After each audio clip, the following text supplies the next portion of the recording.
ಈ ವರ್ಷದ one of the biggest blockbuster ಅಂತೀನಿ ಅಂತ ಅನ್ಕೊಂಡ್ರ worst cinema of all time. Last year ಬಂದಂತ ರಂಗನಾಯಕ ಸಿನಿಮಾ ವರ್ಸ್ಟ್ ಅಲ್ಲೇ ವರ್ಸ್ಟ್ ಆಗ್ಬಿಟ್ಟಿತ್ತು. ಆ ಲೆವೆಲ್ ಅಲ್ಲಿ ಇತ್ತು ಡೈರೆಕ್ಷನ್, ಸ್ಟೋರಿ. ಈ ಸಿನಿಮಾದಲ್ಲಿ ಸ್ಟೋರಿ ಇದೆ, ಆದ್ರೆ ಮೇನ್ ಆಗಿ ಇರ್ಬೇಕಾಗಿದ್ದೇ ಇಲ್ಲ. ಕಿಚ್ಚ ಸುದೀಪ್ ಬರೋ ಮ್ಯಾಕ್ಸ್ ಸಿನಿಮಾ ಬಂತು ನೋಡಿದಿರಲ್ಲ, ಆ ಸಿನಿಮಾ ಬರೀ ಒಂದ್ ರಾತ್ರಿಲಿ ಆಗುವಂತ ಸ್ಟೋರಿ. ಸೇಮ್ ಅದೇ ರೀತಿ ಕೂಡ ಈ ಸಿನಿಮಾನು ಕೂಡ ಒಂದ್ ರಾತ್ರಿಲಿ ಆಗುವಂತ ಸ್ಟೋರಿ. ಅಲ್ಲಿಗೂ ಇಲ್ಲಿಗೂ ಕಂಪೇರ್ ಮಾಡಿದ್ರೆ ಏನು ಚೇಂಜ್ ಇಲ್ಲ. ಅಲ್ಲಿದ್ದು ಇಲ್ಲಿ ಕಾಪಿ ಮಾಡಿ ಪೇಸ್ಟ್ ಮಾಡಿದ್ದಾರೆ, ಆದ್ರೆ ಸ್ವಲ್ಪ ಸ್ಟೋರಿ ಚೇಂಜ್ ಮಾಡಿದ್ದಾರೆ. ಅದನ್ನ ನೆಕ್ಸ್ಟ್ ಲೆವೆಲ್ ತಗೊಂಡ್ ಹೋಗ್ಬೋದಾಗಿತ್ತು.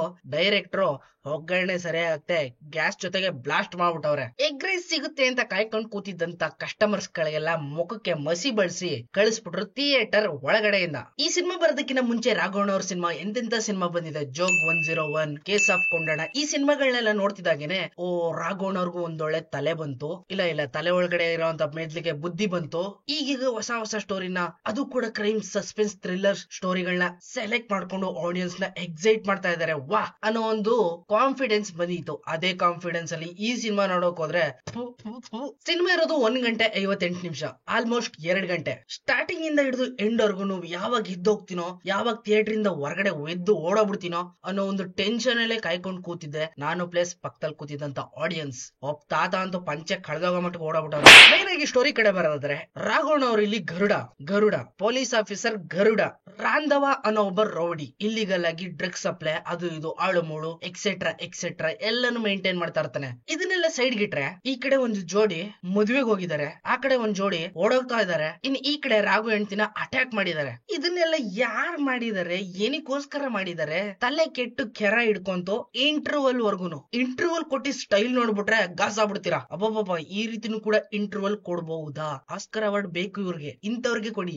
ಎತ್ತಿ ಕೊಟ್ಬಿಡಿ. ಓಕೆ ಆಯ್ತು, ಇಂಟರ್ವಲ್ ಆದ್ಮೇಲಾದ್ರೂ ಒಂದ್ ಸ್ವಲ್ಪ ಇಂಟ್ರೆಸ್ಟಿಂಗ್ ಆಗಿ ಏನಾದ್ರು ತೋರಿಸ್ತಾರ, ರಿವೀಲ್ ಮಾಡ್ತಾರ ಅನ್ಕೊಂಡ್ರೆ ಮತ್ತೆ ಅದೇ ರಾಗ ಅದೇ ಗೋಳು. ಈ ಸಿನಿಮಾದಲ್ಲಿ ರಾಘವಣ್ಣನ ಬಿಟ್ಟು ಇನ್ ಬೇರೆ ಯಾರೆಲ್ಲ ಆಕ್ಟ್ ಮಾಡಿದಾರೋ ಆಲ್ಮೋಸ್ಟ್ ಧಾರಾವಾಹಿ ಫೀಲ್ ಕೊಡ್ತಾ ಇತ್ತು. ಧಾರಾವಾಹಿ ಒಂದ್ ಕಡೆ ಧಾರಾವಾಹಿ ಆಕ್ಟರ್ ಸಿನಿಮಾ ಎಕ್ಸ್ಪೀರಿಯನ್ಸ್ ನ ಕೊಡ್ತಾ ಇದ್ರೆ, ಇನ್ನೊಂದ್ ಕಡೆ ಸಿನಿಮಾ ಎಕ್ಸ್ಪೀರಿಯನ್ಸ್ ಧಾರಾವಾಹಿ ಎಕ್ಸ್ಪೀರಿಯನ್ಸ್ ನ ಕೊಡ್ತಾ ಇದೆ. ಮ್ಯಾಕ್ಸ್ ಸಿನಿಮಾದಲ್ಲಿ ಕಿಚ್ಚ ಸುದೀಪ್ ಅಣ್ಣ ಅವರು ಪೊಲೀಸ್ ಆಫೀಸರ್ ಗಳನ್ನೆಲ್ಲ ನನ್ನ ಫ್ಯಾಮಿಲಿ, ನಿಮ್ ಫ್ಯಾಮಿಲಿನ ಕಾಪಾಡೋದು ನನ್ ಜವಾಬ್ದಾರಿ ಅನ್ನಂಗೆ ಈ ಸಿನಿಮಾದಲ್ಲೂ ಕೂಡ ರಾಘವಣ್ಣ ಅವರು ಕಾಪಾಡೋದಕ್ಕೆ ಮುಂದಾಗ್ತಾರೆ. ಸೇಮ್ ಎಕ್ಸಾಕ್ಟ್ ಮ್ಯಾಕ್ಸ್ ಸಿನಿಮಾನ ಕಾಪಿ ಮಾಡಿದ್ರೆ ಸ್ವಲ್ಪ ಚೇಂಜ್ ಮಾಡಿದ್ದಾರೆ ಅನ್ನೋದ್ ಬಿಟ್ರೆ ಬೇರೆ ಏನು ಇಲ್ಲ.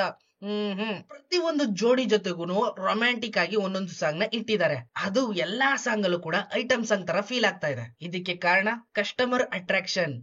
ಕಸ್ಟಮರ್ 6 ಗಂಟೆ ಮೇಲೆ 6 ಗೇಟ್ ಅದಲ್ಲದೆ ಸಿನಿಮಾದಲ್ಲಿ ಒಂದು ಐಟಮ್ ಸಾಂಗ್ ಕೂಡ ಇದೆ. ಐಟಮ್ ಗರ್ಲ್ ಆಗಿ ಯಾರೋ ಬೇರೆಯವ್ರನ್ನ ಕರ್ಕೊಂಬಂದು ಚೆನ್ನಾಗಿ ದುಡ್ಡು ಸುರಿಯೋದ್ರ ಬದಲು ಇನ್ಸ್ಟಾಗ್ರಾಮ್ ಇಂದ ಯಾವ್ದಾದ್ರು ಮಾಡೆಲ್ ನ ಎತ್ತಾಕೊಂಬಂದು ಅವ್ರ ಕೈಲಿಗೆ ಅಳ್ಳಾಡ್ಸ್ಬಿಟ್ರೆ ಕಡಿಮೆ ಖರ್ಚಲ್ಲಿ ಉಳ್ಕೋತದಲ್ಲ ಅಂತ ಥಿಂಕ್ ಮಾಡಿದ್ದಾರೆ. ಐನೋ ಇವ್ರೇನೆ ಆ ಇನ್ಸ್ಟಾಗ್ರಾಮ್ ಮಾಡೆಲ್. ಸಿನಿಮಾದ full screen play full dull ಸಂಬಂಧನೇ ಇರೋ ಕ್ಯಾರೆಕ್ಟರ್ಗಳು ಸಂಬಂಧನೇ ಇಲ್ದಿರೋ ಟೈಮಿಂಗ್ಸ್ ಅಲ್ಲಿ ಎಂಟ್ರಿ ಕೊಡ್ತಾ ಇರ್ತಾರೆ. ಇವ್ರು ಯಾಕೆ ಇಲ್ಲಿ ಎಂಟ್ರಿ ಕೊಟ್ರು ಅನ್ನೋದನ್ನ ತಿಳ್ಕೊಬೇಕು ಅಂದ್ರೆ ಕೊನೆ ಕ್ಲೈಮ್ಯಾಕ್ಸ್ ವೇಟ್ ಮಾಡ್ಬೇಕು. ಅದು ಕೂಡ ಕರೆಕ್ಟ್ ಆಗಿ ರಿವೀಲ್ಡೇ ಮಾಡಿಲ್ಲ. ಸಿನಿಮಾ ಸ್ಟೋರಿ ಚೆನ್ನಾಗಿತ್ತು, ಜೊತೆಗೆ ಈ ಸಿನಿಮಾದ ಸ್ಟೋರಿನ ಎಲ್ಲೋ ಒಂದ್ ಕಡೆ ನೋಡಿದೀನಿ ಅಂತಾನು ಕೂಡ ಅನ್ನಿಸ್ತಿತ್ತು. ಬಟ್ ಈಗ್ಲೂ ಕೂಡ ಫ್ಲಾಶ್ ಆಗ್ತಲ್ಲ ಎಲ್ಲಿ ನೋಡಿದೀನಿ ಅಂತ. ನಿಮ್ಗೇನಾದ್ರು ಗೊತ್ತಿದ್ರೆ ಕಮೆಂಟ್ ಬಾಕ್ಸ್ ಅಲ್ಲಿ ಕಮೆಂಟ್ ಹಾಕ್ಬಿಡಿ. ಈ ಸಿನಿಮಾನ ಡೈರೆಕ್ಟ್ ಮಾಡಿರೋದು ರಮಣ ರಾಜ್ ಕೆವಿ. ಈ ಸಿನಿಮಾಗೆ ದುಡ್ಡು ಹಾಕಿರೋದು ಲೇಡಿ ಭಾಗ್ಯ ಹಾರ್. ಈ ಮಯ್ಯ ಡೈರೆಕ್ಟರ್ ಪ್ರೊಡ್ಯೂಸರ್ ನ ಅದ್ ಯಾವ ರೀತಿ ಕನ್ವಿನ್ಸ್ ಮಾಡಿದಾನೋ ಗೊತ್ತಿಲ್ಲ.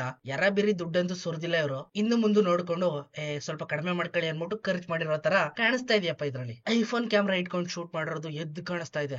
ಐಫೋನ್ ಇಲ್ದೆ ಹೋದ್ರು ಚೀಪ್ ಕ್ಯಾಮ್ರಾದಲ್ಲೇ ಮಾಡಿರ್ತಾರೆ. ಐನೋ ಇನ್ ಮ್ಯೂಸಿಷಿಯನ್ ಬಗ್ಗೆ ಕೇಳಕ್ಕೆ ಹೋಗ್ಬೇಡಿ. ತ್ಯಾಗರಾಜ್ ಅವರು ತ್ಯಾಗ ಮಾಡ್ಬಿಟ್ಟಿದ್ದಾರೆ ಸಿನಿಮಾಗೋಸ್ಕರ, ಸರ್ವಸ್ವನೇ ತ್ಯಾಗ ಮಾಡ್ಬಿಟ್ಟಿದ್ದಾರೆ.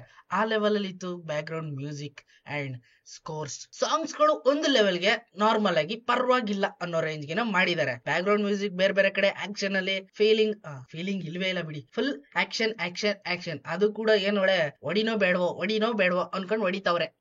ಇದೆಲ್ಲ ಒಂದ್ ಕಡೆ ಚೈನ್ ಲಿಂಕ್ ಆಗಿ ಹೋಗಿ ಸೇರ್ಕೊಳ್ಳೋದು ವಿಜಯ್ ರಾಘವೇಂದ್ರ ಗರುಡ. ಕೊನೆ ಕ್ಲೈಮ್ಯಾಕ್ಸ್ ಅಲ್ಲಿ ಎಲ್ಲಾ ಸೀಕ್ರೆಟ್ ಗಳು ರಿವೀಲ್ಡ್ ಆಗ್ತಿದಾಗೇನೆ ಓ ಇದು ಈ ತರನಾ, ಇದನ್ನ ಯಾಕಂದ್ರೆ ಹಿಂಗ್ ತೋರಿಸಿದ್ರಿ, ಅಯ್ಯೋ ಕಪಿ ಬಿಡತಗಳೇ ಅಂತ ತುಂಬಾ ಜನ ಬೈಕೊಂಡ್ರು. ನಾನು ಕೂಡ 2 ಅವರ್ ಮುಕ್ಕಳ್ಕೊಂಡ್ ನೋಡ್ದಂತ ಆಡಿಯನ್ಸ್ ಗಳು ಎತ್ಕೊಂಡ್ ಓಡ್ ಬಂದ್ಬಿಟ್ರು. ನಾನಂತೂ ಹೇಳದ್ ಬೇಡ. ಎಲ್ಲ